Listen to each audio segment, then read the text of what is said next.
the first question, but what was it like for you to get through day one and get the reaction you seemed to get at the end of both workouts? Yeah, no, it was positive. At the end of the first session, I told the guys it's been a long time coming, and it was just a lot of fun to be out there with the guys. The energy was excellent, the work ethic, a compliment to the players for that, and I really enjoyed it. What can you try to do on day one? I mean, I don't know if there's going to be a lot of implementation on the first day, but what was the theme of today, you would say?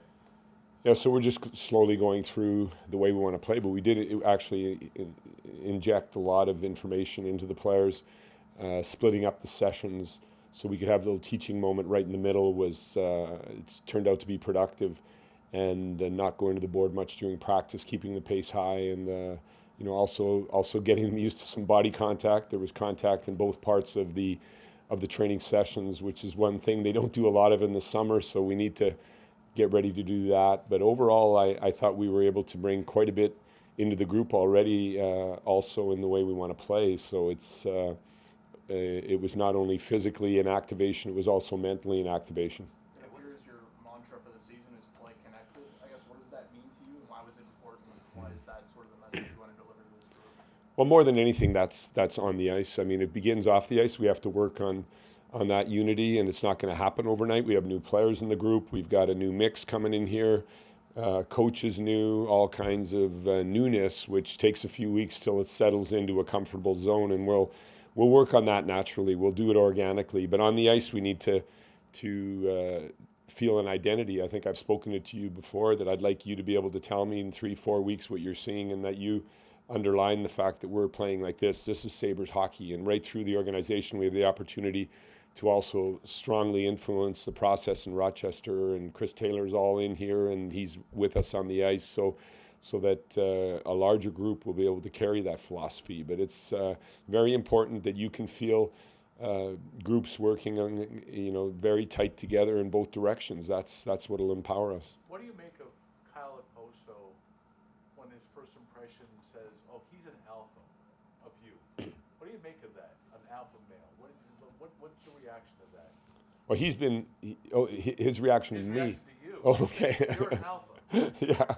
Well, I think just what he means by that is I've been communicating quite honestly with the group since yesterday, and just attempting to create a clear understanding of how we're going to operate, and giving the players at the same time a voice in the process. But I mean, the philosophy since the beginning of May has been brooding and developing, and we've worked 1 month now with all the coaches, not only the Sabres coaches. We had the Rochester coaches, Cincy coaches come in, and we've solidified a way to play that we believe is going to give us a chance to be competitive every night. And that's maybe what he's feeling, is that we're very confident that we have a path that we need to go down.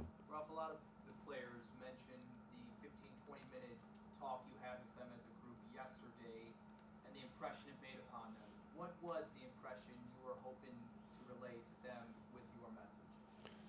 I think that we're just looking for a common ground with a very open communication in all directions, that everybody has responsibility in what we need to do here, and at different times your responsibility will be bigger and smaller. But I just want them to understand that we're all in this together, and that we're all going to work together on this, and I'm going to facilitate that for sure as a leader, and they seem to come away understanding that. You're a positive guy. Go ahead. Sorry, yeah. There's a lot of new guys get a lot of Yeah. attention here. Johansson was a free agent, chose to be here. BC has a lot to play for this year. Colin Miller was a subject of a shock to the system kind of trade. Yeah. How much in the last few months do you watch and check in with a guy like that, just to make sure he's going to be happy here, given Yeah. where he came from?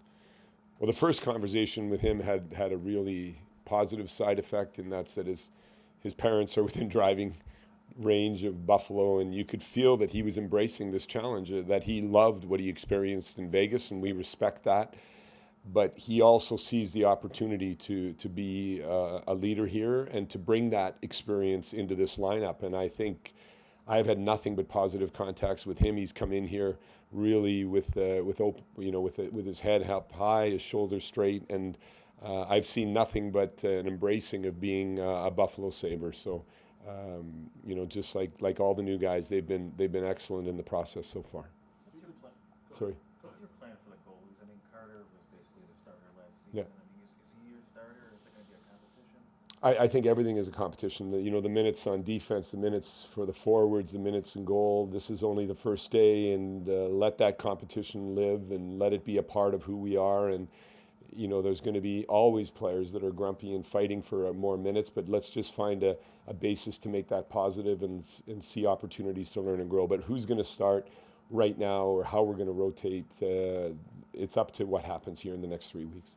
You've been very positive in your approach, and you've talked about how positive and upbeat you are. When it comes to the nitty-gritty, though, of cutting players, of being assertive, of telling players that they're doing things wrong, how do you approach that and balance that fine line that you have to be assertive and maybe not always positive? No, it's a good question, but positive isn't always friendly.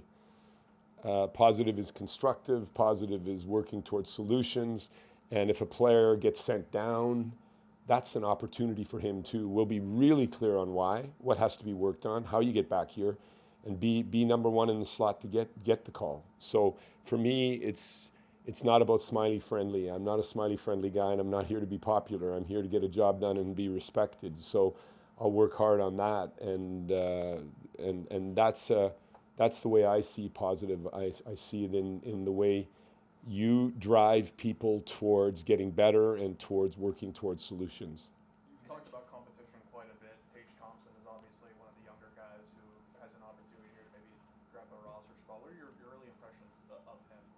Yeah, he's looking very fit. I mean, overall, our fitness here is outstanding. I mean, it's really been a good summer. We have a lot of great athletes. As you well know, we're also spending almost equal time in the gym as we are on the ice, so it's almost an hour. The gym sessions are split with a 20-minute activation and over half an hour with a lift after the skate. And Tage has really improved and worked hard through the summer, and he's in the competition. What are your first impressions of Linus? I don't know if I've spoken to him a lot during the summer, but being around him a few days now. Well, we have 6 nationalities here in the team, I think it is now, and really, when you look at it, that's one of my advantages is the experience of dealing with all the different nationalities and speaking with him in the summer. When he's on an island in Sweden, it's maybe a little bit different than a player who's sitting in the prairies in Western Canada. Just in their home environments, they have different influences, and I do know those, so it helps me to work with the players. And Linus has been extremely receptive to communicating with us, and obviously Mike Bales has the lead on that position and works closer with the goalies than I do. I'll keep them in the mix all the time. The goalies are very important in our D zone, whether with or without the puck, and I'll be working with them tactically. But Mike feels good about what we have here for a foundation, and again, the competition is going to be big, but Linus has been very easy to talk to, and we hope to get him at the top of his game. As you said, it's day one, so obviously things will shake out differently, but the top line was pretty much the same all last year, and today they were all on different lines, James. Oh yeah, we've definitely spread everybody out here. Let's spend these 3 days also letting our veterans teach and develop and motivate the people around them, and it'll be the same through the first 2 games. There's no, and it gives you guys something to talk about and think about, right? It'd be boring if we did that right off the hop. A lot of teams in the NHL I know are running almost NHL rosters on the morning session and the depth players on the second session. I was actually surprised how much of that's going on. But I see these first 5 days as an opportunity to teach, as an opportunity to get clarity in what the Sabres hockey is going to look like, and nothing better than these guys being able to play with other people and see other looks. And as we progress, you well know, in games 3, 4, 5, 6, you're gonna have other conversations with me, and we need to nail the lineup. As a teacher, how hard is it to not go to the whiteboard the first day, knowing you've got games coming up in just a few days? Well, we're actually, the whiteboard meening for you. Like on the ice, when you're teaching the guys on the ice. Yeah, I just do it all in the room. So we were actually quite a bit on a board/video/presentation, but it's all in the room, so we can keep it on out there. But there's a lot of teaching going on, and then during practice, I've got excellent support with the other 4 coaches that are out there, and they're permanently speaking to players. We've got goals within each drill. You 2 are speaking with the D, you 2 are speaking with the forwards. So if you watch a little closer tomorrow, you're going to see there's a lot of one-on-one conversations going on. Every coach that's here, including the ones that are in the stands from Rochester, they're completely up to speed on what we want and what the answers are, and the players can turn to anybody at any time. So there's going to be a lot of teaching going on that you might not see as obvious as if I stand at a board and speak to 20 people. I don't do that a lot. I like to work in smaller groups, and I like to work in lines or in D pairs and so on and so forth on a regular basis versus the classic teaching. Zach Bogosian Last one here. Yeah. Zach Bogosian won't be on the ice during training camp, but how is he progressing, and is there Yeah. any word on when he could possibly be ready? Yeah. Well, he's just training off ice. We haven't put a timeline on him yet. We'll see how the next few days go, and we'll give you a feedback there. We're not expecting him in the near future. There was one question in the back that was asked twice, and then. Well, I'm just wondering, what impact, if any, do you think the off-season trade talks surrounding Rasmus Ristolainen had on him? Well, the good thing is that my conversations with him, I mean, I've always been that way. If a player belongs to the group that I'm leading, he's all in for me. So I haven't been involved in that at all. I haven't even spoken to him about it.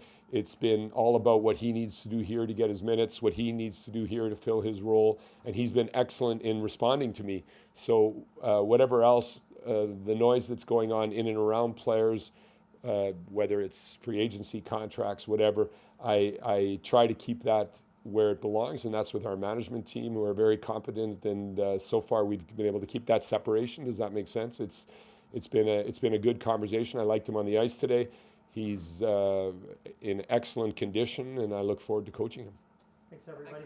Okay, thank you guys.